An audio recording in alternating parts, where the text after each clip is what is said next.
Hello guys, welcome back to Aakash study channel. आज हम पढ़ने वाले हैं समांतर श्रेणी। तो समांतर श्रेणी के बोर्ड में ये 2 नंबर का क्वेश्चन आता ही आता है।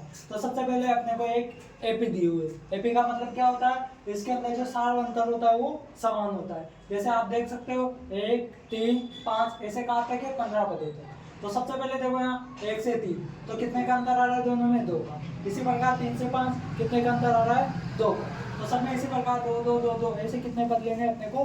15। तो पदों का मतलब क्या होता है? n। तो यहाँ पे अपना a 15 अपने को ज्ञात करना है। यानी कि कहने का मतलब इसमें n बराबर कितना दे दिया अपने को? 15।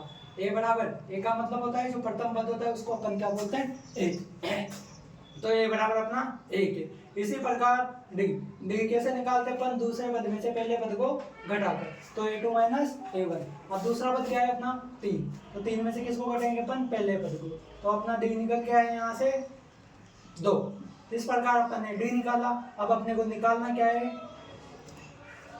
अपने को निकालना है 15वें पद का मान। तो इसके लिए अपने को एक फॉर्मूला याद करना पड़ेगा an, जो मैंने ऊपर बोर्ड पे लिखा हुआ है। an बराबर क्या होता है? a plus n minus 1 into D. तो यहाँ पे सबसे पहले n बराबर तो 15 रख दिया। a बराबर a का मान अपन ने निकाला जो कितना निकल के आया? 1। उसी के बाद n का मान अपने को कितना रखना है? 15। तो 15 माइनस 1। इसी प्रकार d का मान कितना निकल के आया? 2। तो यहाँ से देख सकते हो आप 15 में से 1 गया तो 14। 14 को किससे गुणा किया अपन ने? 2 से। तो 14 इंटू 2।